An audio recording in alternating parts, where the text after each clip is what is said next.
जो ख़वातीन प्रेगनेंसी के लिए ट्राई कर रही होती हैं, जैसे ही उनके मेंसेस की डेट करीब आने वाली होती है वो बहुत ज़्यादा टेंस होती हैं और दुआ करती हैं कि इस महीने उनको पीरियड्स ना आए और प्रेगनेंसी कंसीव हो जाए। लेकिन फिर होता ये है कि पीरियड्स की डेट एक दो दिन ऊपर गुजरती है, उसके बाद पीरियड्स आ जाते हैं और आप बहुत ज़्यादा परेशान होती हैं कि हमने इस महीने भी प्रेग्नेंट होने के लिए, कंसीव करने के लिए ट्राई किया था लेकिन इस महीने भी प्रेगनेंसी नहीं हो पाई।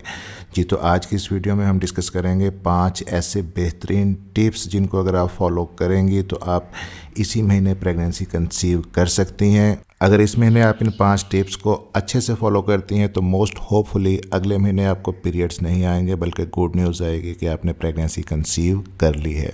मेरा नाम है डॉक्टर ताहिर। आगे बढ़ने से पहले चैनल को सब्सक्राइब ज़रूर कर लीजिएगा। तो टिप नंबर 1 आपके लिए ये है कि आपने ओवुलेशन डेज़ के अंदर रिलेशन बनाने हैं। लेकिन यहाँ पे बहुत ज़्यादा कन्फ्यूजन में मैं आपको नहीं डालूंगा, क्योंकि अक्सर ख़वातीन को जो मैसेजेस करती हैं कमेंट्स बॉक्स में, उनको ओवुलेशन डे ही निकालना नहीं आता। अगर बता भी देते हैं फिर भी निकालना नहीं आता। तो आपको इस कन्फ्यूजन से बचाने के लिए एक आसान सा तरीका मैं आपको बता देता हूँ कि जिस दिन आपको मेंसेस आए थे, जो आपके मेंसेस का पहला दिन था, आपने वहाँ से आगे काउंट करने हैं 10। तो ये आपके मेंसेस के साइकिल का 10वां दिन बन जाएगा। तो आपके मेंसेस के साइकिल के 10वें दिन से लेके 20वें दिन तक इन 10 दिनों में आपने अपने हस्बैंड के साथ रेगुलर रिलेशन बनाना है। लेकिन एक दिन छोड़कर एक दिन हम बिस्तरी करें। उसका फ़ायदा ये होगा कि एक दिन बाद हस्बैंड के सीमेन के अंदर मैक्सिमम स्पर्म्स का काउंट होगा, और जब स्पर्म का काउंट ज़्यादा होगा तो उनके अंदर मोटाइल स्पर्म भी ज़्यादा होंगे जो प्रेगनेंसी कंसीव करने के लिए चाहिए होते हैं। अब दूसरा इंपॉर्टेंट टिप, जैसे ही आप रिलेशन बना लेती हैं, रिलेशन बनाने के बाद आपने कुछ देर के लिए दाएं करवट पे लेटना है और कुछ देर के लिए बाएं करवट पे लेटना है। इसकी रीज़न ये है कि फीमेल के अंदर ओवरीज होती हैं 2, एक लेफ़्ट साइड पे और एक राइट साइड पे।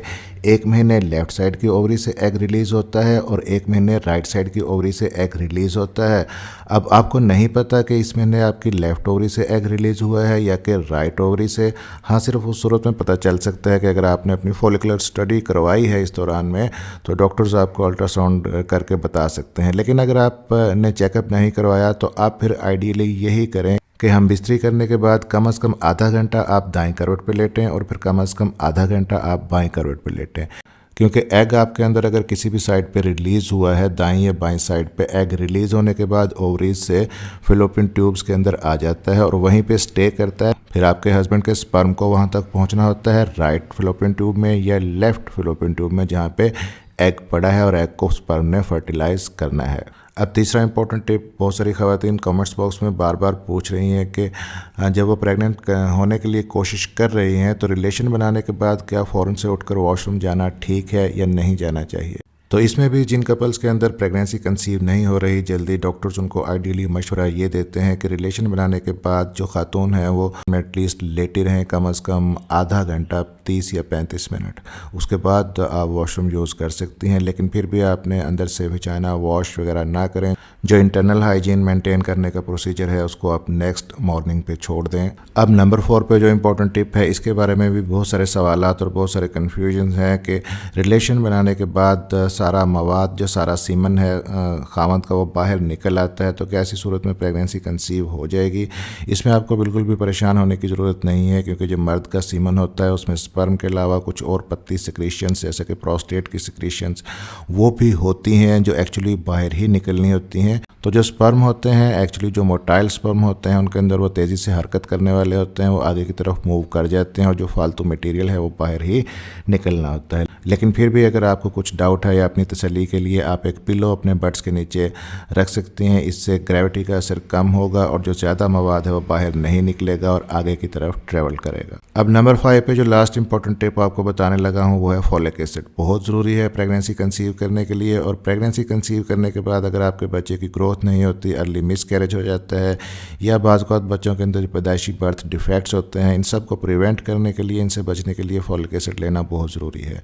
आइडियली जब आप अपनी प्रेगनेंसी प्लान कर रही हैं 2-3 माह पहले ही आप फॉलिक एसिड लेना शुरू कर दें। 400 माइक्रोग्राम एक टैबलेट डेली बेसिस पे आप ले सकती हैं। लेकिन अगर आप पहले नहीं ले रही तो अब फ़ौरन से आप फॉलिक एसिड लेना शुरू कर दें। तो अगर आपके अंदर कोई बहुत ज़्यादा शदीद किस्म का फर्टिलिटी प्रॉब्लम नहीं है, आपका हार्मोनल इम्बैलेंस नहीं है, आपके हस्बैंड की रिपोर्ट, स्पर्म का काउंट और मोटिलिटी ठीक है। तो आप इन 5 टिप्स को अगर अच्छे से फॉलो करती हैं तो इसी महीने आप प्रेगनेंसी कंसीव कर सकती हैं। चैनल को सब्सक्राइब जरूर कर लीजिएगा क्योंकि इस चैनल पर प्रेगनेंसी से रिलेटेड बहुत ही हेल्पफुल वीडियोस आपके लिए मौजूद हैं, और बेल नोटिफिकेशन ऑन कर लीजिएगा ताकि डॉक्टर हेल्पिंग हेल्थ की नई आने वाली वीडियो आप तक पहुंच सके। मिलते हैं अगली किसी वीडियो में, तब तक के लिए अपना ख्याल रखिएगा।